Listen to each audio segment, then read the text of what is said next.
Fala pessoal, Walter, Pensador TK no Twitter, Cristão Conservador aqui nesse meu perfil do Instagram. Fora os outros que eu tenho, mas são esses relevantes. De volta aqui, esse aqui vai ser um vídeo para o meu YouTube, estou fazendo formato de live que eu tentei várias vezes gravar e não consegui, sobre justamente um pseudo, eu digo com todas as letras, pseudo pastor, porque ele se diz ele é socialista, ele tem um viés socialista, e nós sabemos, ou temos que saber, que o socialismo ele é anticristão. Eu estou escrevendo, inclusive, meu livro sobre isso, chamado Cristão Não É de Esquerda, para provar de uma vez por todas de que a esquerda ela é anticristã. Consequentemente, se você se diz cristão e se diz de esquerda, ou você não sabe que é um cristão, ou você não sabe que é a esquerda. Possivelmente é a segunda opção. Você não sabe que é a esquerda, por isso pensa que ela não vai corroborar contra os seus valores. Mas corrobora sim, muito.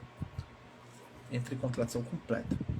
Perdoe aqui se eu alguma vez ficar mexendo o pescoço aqui, eu tô com torcicolo ainda, mas vamos trabalhar com isso.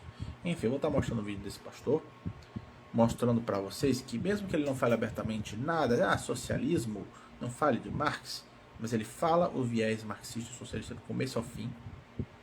Dá para ficar bem claro se você tem um mínimo de conhecimento sobre o caso. Eu vou estar mostrando o vídeo para ele e depois mostrar uma passagem bíblica bem reveladora de Jesus que refuta as alegações dele.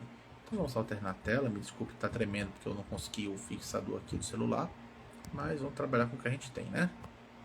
Então aqui está o rapaz, nem nada contra pessoalmente a pessoa dele, não o conheço pessoalmente, tudo que eu falo é contra o que ele fala, certo? Então bora lá, vamos escutar o que o rapaz tem a dizer. Veja como o capitalismo e o socialismo...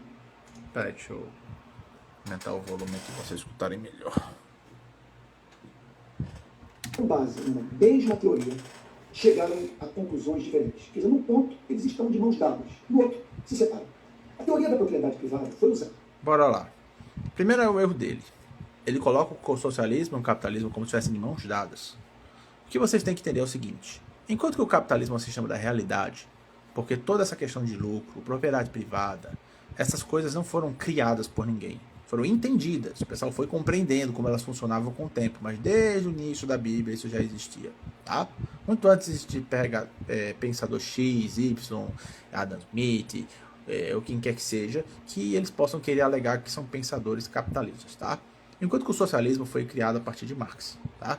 As bases do socialismo que são defendidas hoje são todas de Marx, então já começa errado o problema aí. E tem o fato de que o socialismo usa sim o capitalismo, mas não porque eles são capitalistas ou porque gostam do capitalismo, mas sim porque eles usam o capitalismo, que é o sistema da realidade, para destruir o próprio capitalismo. Mas isso aí é uma conversa para outro vídeo. Vamos continuar. Usada originalmente a partir da seguinte ideia. Porque cada pessoa tem direito ao que produz. Os esforços individuais produtivos deveriam pertencer a elas próprias, em vez de pertencerem ao rei, à nobreza, à igreja, ou qualquer outra pessoa ou entidade, como o Estado, por exemplo. Isso aqui é um grande erro. Ele está dizendo que o que você produz é seu. Mas como assim o que você produz? Você vai ver que ele fala que o que você produz inclui o que você faz trabalhando na fábrica alheia. Isso não tem o menor sentido. Nem bíblico é, nem factual é. Se vamos pegar um exemplo bem mais fácil de entender. Você trabalha numa padaria. Você não é o dono da padaria. Você é um padeiro. Você está lá cozinhando o pãozinho. O pão não é seu. Você produziu o pão. Mas ele não é seu. A farinha não é sua. Não foi tirada com seu dinheiro. A padaria não é sua. A máquina não é sua. Você não paga as contas da padaria. Como isso é seu? Como isso pode ser seu? Essa visão de que o que produz é o dono, isso é uma visão socialista. É a mais-valia de Marx. Que ele acredita que os trabalhadores produzem e que é deles. Que eles têm que ter a propriedade coletiva dos meios de produção. Mas os meios de produção são das pessoas que os detêm. E o que eles produzem, você está oferecendo apenas a sua mão de obra. Em troca o quê? Do salário que você contratou anteriormente. Não é devido a você nada do que você produziu ali. Porque não foi produzido pelos seus próprios meios. Nada daquilo é seu, nem mesmo que você produziu. E você optou por isso. Porque entrou ali. Se você quer ter o seu próprio pão, você chega na sua casa, você compra uma máquina de fazer pão, compra farinha, compra os ingredientes, aí você produz seu pão, o pão é seu. Isso é produzir o que é seu, entendeu? Repare como ele distorce essa medida porque ele está usando disso marxismo. O marxismo pensa assim. Mas enfim, vamos continuar. Na segunda utilização histórica da teoria da propriedade privada, a primeira capitalista, a segunda socialista, essas mesmas ideias foram usadas para entender um crescente papel do governo e combater o acúmulo privado de propriedade. Vamos entender o ponto. Cada pessoa ter o direito ao que produz não deve ser usado para justificar o acúmulo de riqueza no mundo de miséria. Olha só isso. O sujeito entra em contradição porque ele quer justificar você ficar pegando a riqueza dos outros. Porque ele diz que não justifica o fato de você ser dono do que produz, e eu já mostrei que não é assim que funciona. Não justifica você acumular. Ué, não é seu? Como o acúmulo também não é seu? E aí talvez você, como um irmão cristão, venha dizer, mas Walter, Jesus falou, não ajunteis tesouros na terra, onde a traça, a ferrugem consome, os ladrões minam e roubam. Verdade, Jesus falou isso. Só que Jesus estava falando sobre a avareza. Jesus estava falando sobre amor à riqueza, de você fazer dela um tesouro. Jó acumulou muitas riquezas. Vá ver no livro de Jó. A Bíblia diz que Jó era um dos mais ricos da região. A Bíblia diz que Jó era um explorador, negativo. A Bíblia diz que Jó era avarento, negativo. Inclusive, ele foi provado nisso. O diabo, entre aspas, muitas aspas, fez Deus permitir a tirada dos seus bens para provar ao próprio Jó e ao diabo que ele não tinha avareza. Os bens foram tirados, o que Jó falou? No desci do ventre da minha mãe e no saí. O que Deus deu, Deus tirou. Bendito seja o nome do Senhor. Onde há avareza nisso? Jó tinha muitos bens, Jó tinha acumulado muitos bens. Mas ele não era avarento. Ele perdeu, manteve a sua integridade. Existem ricos bons, ricos ruins. Existem pobres bons e pobres ruins. Inclusive, isso é luta de classes de Marx. Repare que eu já mostrei duas coisas de Marx. A questão da mais-valia, essa história de que o trabalhador é dono do que ele produz, e a questão da luta de classes, do oprimido contra o opressor. A Bíblia não fala disso. A Bíblia não pega uma classe, coloca lá em cima como a opressora e uma outra lá embaixo como oprimida. Todos têm que dar conta de si mesmos a Deus. Deus trata com indivíduos e não com classes. Os judeus e os gentios, que tinham antagonismo, o cristianismo acolheu os dois, todos iguais na cruz de Cristo como pecadores. Isso é totalmente contrário ao que o marxismo ensina. O marxismo ensina que você tem classes sociais disputando entre si e que a oprimida deve se sobrepor à opressora. É isso que eles falam, esse é o viés dentro do que esse pastor fala. Perceba o viés marxista dele. Vamos continuar. Todo homem ou mulher que trabalham tem o direito de participar da produção coletiva de riqueza. Não tem não. Isso é a visão marxista. Ele está dizendo que eles têm. E ele está falando por dizer. Quem fala isso é Marx. Você não tem não. Eu faço uma padaria. Eu não sou um empresário de bilhões de reais. Eu tenho uma padaria. Eu tenho 2 ou 3 funcionários que são os meus padeiros que fazem o pãozinho. Eles têm direito de participar do pão. Se eu não disser que não, eles não têm não. Eles estão lá contratados para pagar um salário fixo pelo que eles fazem lá. Tudo previamente de contrato. É isso que eles têm direito. Eles não têm direito aos bens. Se dessa parte simples não é, imaginem nas partes mais complicadas. Vocês vão ver que ele vai continuar falando essa mesma coisa, que nada mais é do que a mais-valia de Marx. Milhões trabalham incansavelmente para sobreviver em condições precárias e injustas. A Revolução Industrial avultou um mal sempre encontrado na história da humanidade: a exploração do homem pelo homem. Veja novamente. Primeiro, a luta de classes de Marx. Ele repete isso muitas vezes. Segundo, ele falseia a história da Revolução Industrial. Walter, mas a Revolução Industrial teve lá o povo trabalhando com suas precárias. Sim, meu amigo, teve sim. Isso também é verdade. Só que isso não foi a exploração desses trabalhadores. Primeiro que esses trabalhadores eram pessoas que viviam na miséria. Você vai ver que ele mesmo vai falar sobre a miséria deles. Mas ela não foi causada pela Revolução Industrial. Eles já eram pobres. Eles eram pessoas de rua. Entre você não ter nada, viver de favor, e você ter um trabalho complicado, um trabalho precário, mas que você ganha um trocado para sua família, qual que é melhor? Qual que é menos pior? Era essa a situação. O pessoal também esquece que era o início da indústria. Você acha mesmo que a indústria nos seus primórdios ia ter o que temos hoje? Questão de segurança de trabalho, legislações melhores, empregos melhores, salários melhores. Naquela época, você acha mesmo que isso era possível? Não, não era. Era o que tinha.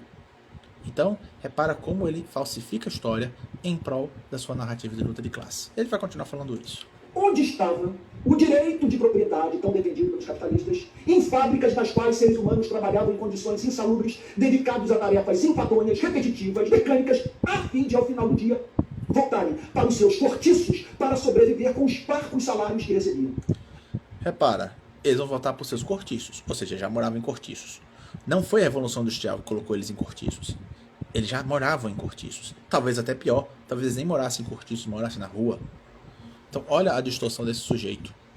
Ele usa uma pseudo defesa dos pobres, baseada em falseamento da realidade. Os pobres sofrem sim, mas se você reparar, Jesus não faz uma defesa dos pobres, também não faz uma acusação.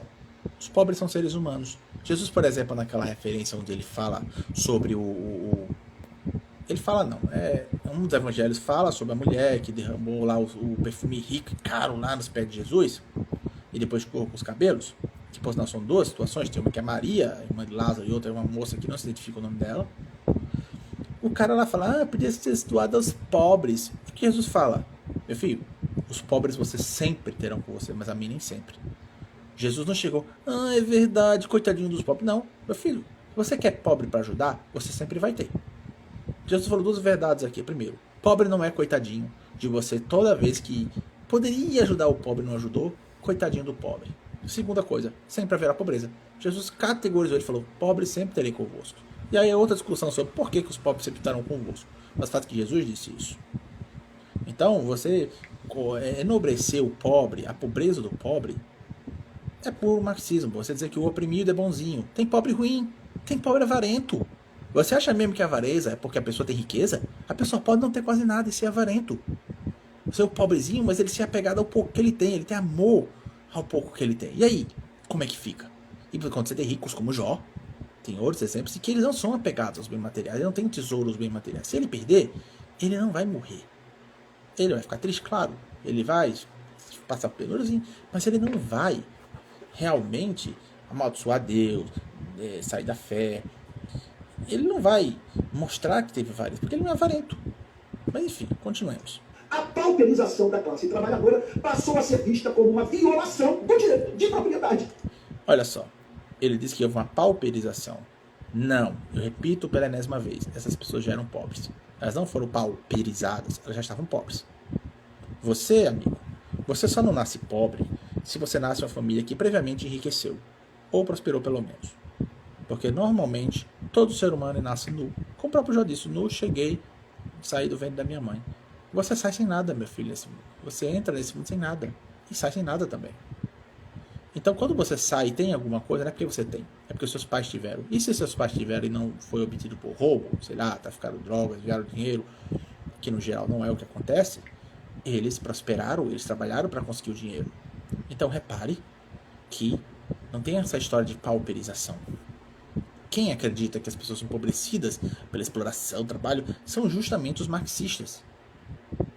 As pessoas que fornecem emprego podem não estar oferecendo as melhores condições da Terra, mas elas não estão pauperizando você.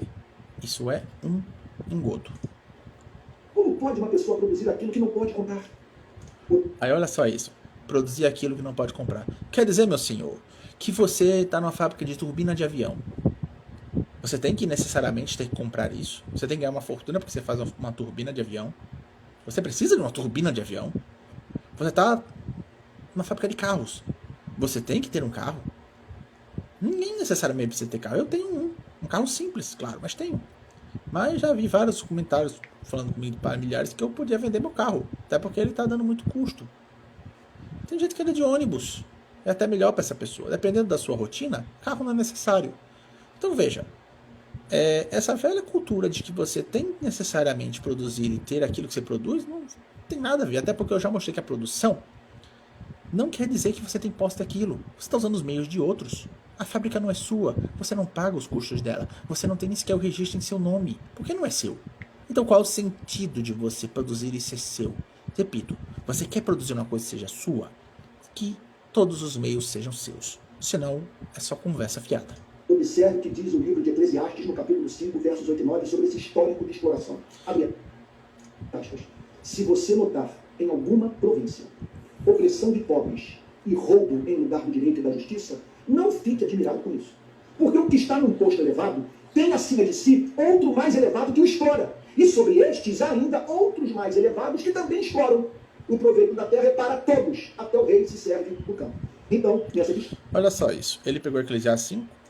Eu vou, inclusive, ler na frente de vocês para querer sustentar a narrativa socialista dele. Vamos lá. Ele está falando aqui. Se vires em alguma província, a pressão do pobre, violência, direito à justiça, não te administra procedimento, pois quem está altamente colocado te expira o que o vigia e há mais alto do que eles. Olha só. Não há exploração aqui. Vamos voltar para ver o que ele disse? Vamos voltar. É para todos, até o que o explora. E sobre estes, acima de si, outro mais elevado que o explora. Outro mais... Repita, Outro mais elevado que o explora. Ele falou isso. Está escrito aqui? Aqui está, Eclesiastes 5, 8, 9. Se vira com província a opressão do pobre e violência ao direito à justiça, não te administra procedimento, pois quem está altamente colocado tem superior que o vigia. E há mais altos do que eles. Ponto. E aí ele já pura o proveito da terra para todos até o rei se serve do campo. Não está dizendo que o explora. Ele mentiu. Ele mentiu sobre o que está escrito na palavra de Deus. Não está escrito exploração aqui. Ele fala da opressão do pobre, sim, ele fala.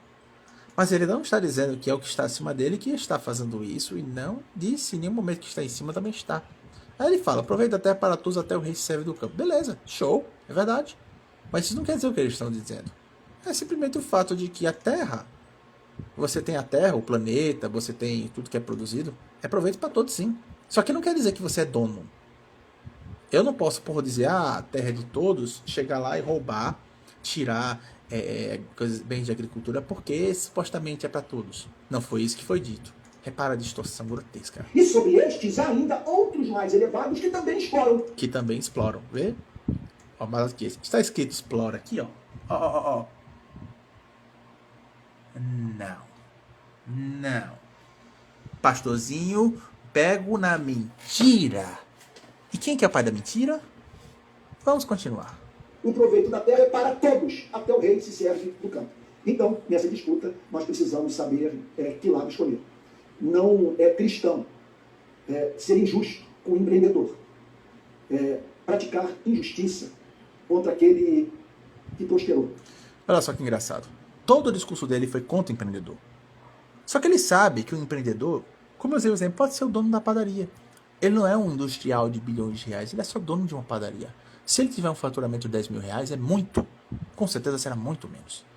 Ele sabe disso, por isso ele está aí. Não, é injusto falar contra o empreendedor, coitadinho. Mas ele vai falar um mais, olha só o mais dele. Contra o empregador. Contudo, esse sabe se defender. Tem, geralmente, quem o defenda. Olha, ele sabe se defender. Não, pode meter o pau nele porque ele sabe se defender. O trabalhador não sabe. Hoje em dia, principalmente, o que não tem de sindicato, o que não tem de lei a favor do trabalhador não está no gibi. E leis, inclusive, injustas, meu caro. Leis que oneram o trabalhador feito ao empregador. Isso ele não fala. Empregador é taxado como demônio, como monstro. E ele sabe disso, por isso que ele fez essa observação aí. Ele sabe que isso pega mal. Mas como é o viés marxista dele, ele tem que falar. Olha só que curioso. Agora, e o pobre? E a classe trabalhadora? E esses que gritam e não são vistos por ninguém? Não são vistos por ninguém? Eu tenho lá minhas dúvidas quanto a isso. Penso que é dever dos cristãos estar do lado da classe trabalhadora, dando sempre voz a ela. Não. É papel de cristão divulgar a verdade, defender os valores cristãos e estar do lado de quem quer que esteja certo. Percebeu? Estar do lado da classe trabalhadora. Não, meu filho. Primeiro que classe trabalhadora é uma classe. Você tem que estar do lado de pessoas. Sejam trabalhadores ou, entre aspas, não. Porque que eu saiba, o empreendedor também é trabalhador. O empreendedor também trabalha. Olha só que engraçado. Ou seja, ele iguala o trabalhador a proletário. Aquele que é o funcionário. Percebeu o viés marxista? E para terminar, vamos montar uma referência muito boa de Jesus, Mateus 20. Olha só que legal. Desculpa aí, voltei. Mateus 20. Porque o reino dos céus é semelhante a um homem, pai de família, que saiu de madrugada a assalariar trabalhadores para a sua vinha. e ajustando com os trabalhadores um dinheiro por dia, ou seja, um denário, que era como chamava lá o salário, um dia mandou-os para a sua vinha. Beleza, ó, a sua vinha era do homem pai de família, o empreendedor. E saindo perto da hora terceira, viu outros que estavam ansiosos na praça. E disse-lhes, ide vós também para a vinha, e dá-vos-ei o que for justo. E eles foram. Deve ter falado a mesma coisa que o outro. E saindo outra vez perto da hora sexta e nona, fez o mesmo. Saindo perto da hora 10, encontrou outros que estavam ociosos. Perguntou-lhes, por que estáis ociosos todo dia? Disseram-lhe eles, porque ninguém nos assalariou. E disse-lhe ele, ide vós também para a vinha, e recebereis o que for justo. E aproximando-se a noite, diz o senhor da vinha ao seu mordomo, chama os trabalhadores e paga-lhes o jornal, começando pelos derradeiros até os primeiros. Chegando aos que tinham ido perto da hora 10, receberam um dinheiro cada um, ou seja, um denário, que era o valor de um dia de trabalho. Vendo, porém, os primeiros, cuidaram que haviam de receber mais, mas do mesmo modo receberam um denário cada um, ou dinheiro. Recebendo, murmuravam contra o pai de família, dizendo, estes derradeiros trabalharam só 1 hora, e tu os igualaste conosco que suportamos a fadiga e a calma do dia. Olha aí a questão da produção aí, rapaz. E aí, como é que fica? Os trabalhadores trabalharam mais. Mas ele, o dono da vinha, né, respondendo, disse a um deles, amigo, não te faço agravo, eu não estou te fazendo mal. Não ajustaste tu comigo um dinheiro? Toma o que é teu, retira-te, eu quero dar a este derradeiro tanto como a ti. Eu quero. Ou não me é lícito fazer o que quiser do que é meu, ou é mal ao teu olho porque eu sou bom. Aí vem o ponto, assim os derradeiros são os primeiros derradeiros, porque muitos são chamados, mas poucos escolhidos. O ponto é esse versículo 15. Não me é lícito fazer o que quiser do que é meu. Isso aqui é a defesa escancarada da liberdade econômica. Você tem um emprego, um empreendimento, você faz o que você quer e as pessoas se submetem se quiserem. Ele entrou dizendo que você paga um denário. Pouco se importa o que ele fez com os outros, que ele também negociou. Ele quis pagar um denário para todos, porque era dele. Alguns vão até dizer, isso aqui é comunismo, porque todo mundo ele fez igualitariamente todo mundo. Negativo. Aqui é uma defesa da liberdade econômica. Ele deixou claro, não me é lícito fazer o que eu quiser do que é meu. E olha outro ponto, a vinha é dele. Nenhum deles saiu com o vinho, com a uva que produziu, não. Eles saíram com um denário. Isso foi o contratado. E é isso que a Bíblia fala. Jesus não ia usar uma parábola inteira para falar de algo que é errado, que é cristão. Ou seja, um modelo de trabalho capitalista, onde você tem um empreendimento, você bota as pessoas a trabalhar, diz para as pessoas que elas vão ganhar X, elas concordam, elas cumprem e elas recebem pagamento. Acabou-se, elas pegaram o que era delas. E ele paga o que quiser, porque é dele. A pessoa só tem que concordar ou não. Isso é liberdade econômica. Isso é o contrário do marxismo. Então, esse sujeito aqui, ele não sabe ou finge que não sabe, porque ele tem um viés marxista. O que ele falou foi, dono do meio, dono do que produz. Negativo. Ele não falou em nenhum momento que eles eram donos do que eles produziram. Eles eram donos de um denário que foi prometido e contratado pelo trabalho deles. E não interessava quanto eles trabalharam. Foi assim que ele acertou. E aí está a refutação. Um vídeo simples, eu já mostro o viés marxista dele em míseros 3 minutos e 55 segundos. Ele fala de luta de classes. Ele fala que o trabalhador é dono do que produz, que é mentira. E ele fala que tem que defender a classe trabalhadora. Não, tem que defender o que é certo. Independente se é trabalhador. Aliás, empreendedor também é trabalhador. Ele está fazendo a distinção entre trabalhador e empreendedor. Não existe isso. O mais que é que o empreendedor está acima dele. Mas ele também tem um trabalho. Ele também tem renda. Ele também precisa viver, tem que sustentar a família. E essa história dele dizer que eles têm que defender o trabalhador, não, isso é mentira. A legislação faz muito, até exageradamente, sobre o trabalhador que ele tanto menciona. Então é isso. Curte, compartilhe. Obrigado pela ajuda. Eu sei que fiz essa live aqui mais para poder gravar esse vídeo que vai ser colocado no YouTube. A verdade é uma só. Valeu!